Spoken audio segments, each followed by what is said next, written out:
ओम नमो नारायणाय।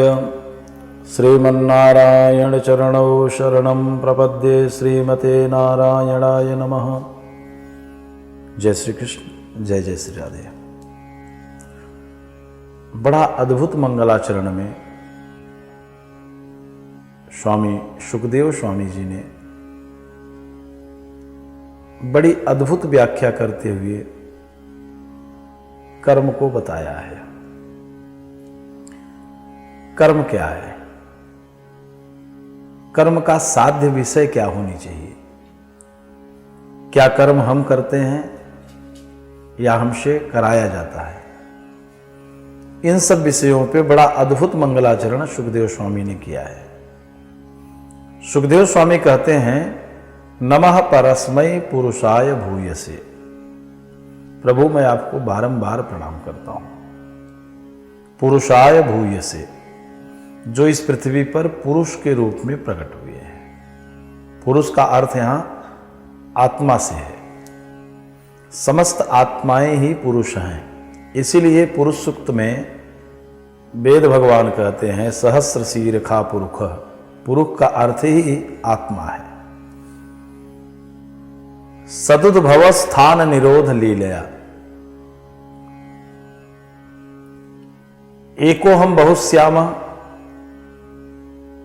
परमात्मा की प्रवृत्ति है। पर वह परमात्मा के मन में जब यह विचार आया कि एको हम बहुश्याम, अकेला हूं, बहुत सारा बनूं, तो पुरुष के रूप में अर्थात आत्मा के रूप में वह परमात्मा प्रकट होता है। प्रकृति और पुरुष की बात यहां सुखदेव स्वामी करते हैं। शक्ति के रूप में प्रकृति और पुरुष के रूप में आत्मा प्रकट होता है। आत्मा शरीर को धारण करता है। शरीर को धारण करने के बाद वही आत्मा 10 इंद्रियां, जीव, मन को धारण करता है, बुद्धि को धारण करता है। धारण करने के पश्चात सारे कर्म को करने के बाद अंत में सुखदेव जी स्वामी कहते हैं कि प्रभु यद कीर्तनम यद स्मरणम यद क्षणम। यदि कीर्तनम,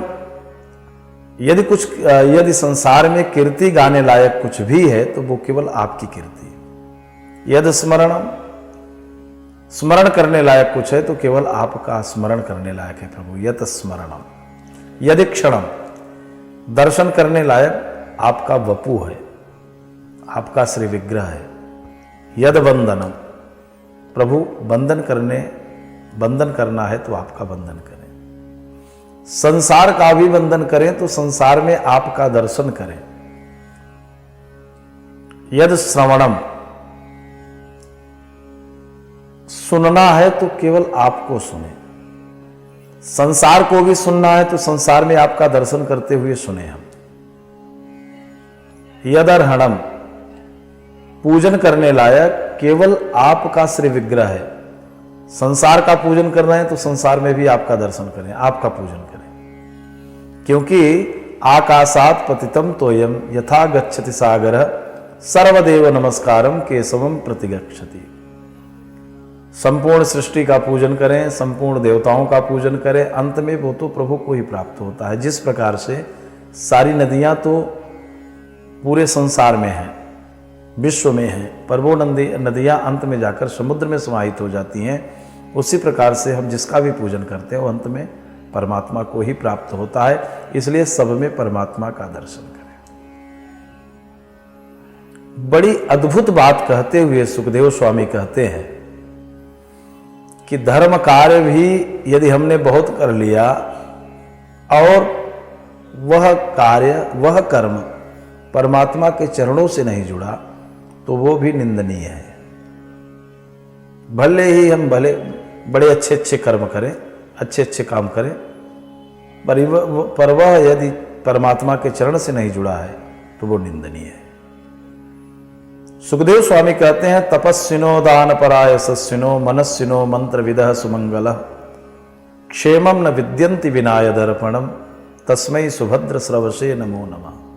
तपस्विनो, कितनी भी हम तपस्या कर लें और हमें ये भाव हो जाए कि हमने किया,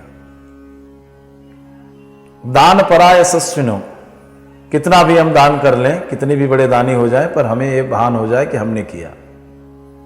कितने भी बड़े हम यशस्वी हो जाए और हमें ये भान हो जाए कि हमने किया, हम यशस्वी हैं, हमारा पराक्रम है। मनस्विनो मंत्र विदा सुमंगला, कितने भी बड़े हम मनस्वी हो जाएं और ऐसा भाव हो जाए कि हम मनस्वी हैं।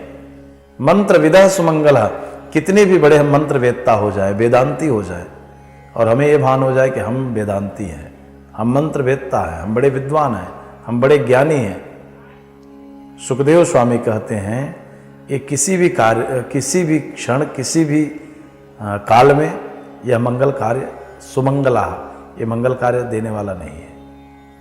बहुत मंगल कार्य करने के बाद भी ऐसा हो गया कि हमने इतना किया, हमने ये किया, हमने वो किया, ये भी निंदनीय है। इसलिए क्षेमं न विद्यन्ति विनाय दर्पणम, इन सब का एक ही मार्ग है कि हम जितने भी कर्म करते हैं वो सब तेरा तुझको अर्पण। मैंने क्या किया, मेरे साथ तो हो रहा है, हमने कुछ नहीं किया, सब हमारे साथ हो रहा है। हमारी पात्रता अनुसार ईश्वर हमें दे रहा है और हमारी पात्रता अनुसार ईश्वर हमसे कर्म करा रहा है। क्षेमं न विद्यन्ति विनाय दर्पणम, मेरा आपकी कृपा से सब काम हो रहा है। ये केवल वाणी का विषय न रह जाए, ये भाव का विषय बन जाए। हम कुछ नहीं करते, हमारे साथ तो होता है, सब कुछ हमारे साथ हो रहा है। करने कराने वाला तो केवल वो परमात्मा है। इसीलिए हनुमान जी ने, देखिए हनुमान जी ने कह दिया मैंने कुछ नहीं किया। प्रभु मुद्रिका मेली मुखमाही, आपके मुद्रिका से मैं समुद्र को लाग गया। हमने क्या किया प्रभु? आते समय माता जानकी ने चूड़ामणि दे दिया, उससे चलाया। भगवान ने पूछा क्यों लंका नहीं जलाया? हनुमान जी ने कहा मैंने कहां जलाई?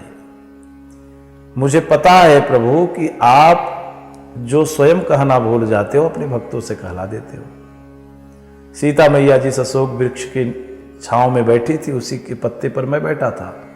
आपकी भक्ता आई त्रिजटा, रामचरण रति निपुण विवेका, आपके चरण से अतिशय प्रेम करने वाली, उसने कह दिया कि माता जानकी को बताया कि हमने स्वप्न देखा, सपने बानर लंका जारी, स्वप्न में बंदर लंका जला दिया। मैंने विचार करने लगा प्रभु जी ने तो मुझे बताया ही नहीं, जामुन जी ने तो बताया ही नहीं, तो मैं विचार करने लगा पर भगवान की भक्ता है, प्रभु की भक्ता है तो झूठ भी नहीं बोलेगी, क्योंकि प्रभु जो कहना भूल जाते हैं वो अपने भक्तों से कहला देते हैं। फिर मेरे मन में विचार आया कोई और बंदर आएगा वो जलाएगा। पर जब त्रिजटा ने कहा यह सपना मैं कहूं पुकारी हुई है सत्य गए दिनचारी, 2-4 दिन में ही होने वाला है, तब मैं कन्फर्म हो गया मुझे ही जलाना है। और मेघनाथ मुझे पकड़कर ले गया, पूंछ में आग लगा दिया। तो बंदर की पूंछ में आग लगे तो करेगा क्या प्रभु? वो तो केवल उछलेगा कूदेगा। अब मुझे क्या पता उछलने कूदने में लंका जल जाएगी। तो प्रभु करते तो सब आप, लंका को भी आपने जलाया, सब कुछ आपने किया, निमित्त मुझे बना लिया। हमारे जीवन में यही मंगलाचरण होना चाहिए। हम करते कुछ नहीं, सब हमारे साथ होता है, सब हमारे साथ होता है। जय श्री कृष्ण, जय जय श्री राधे।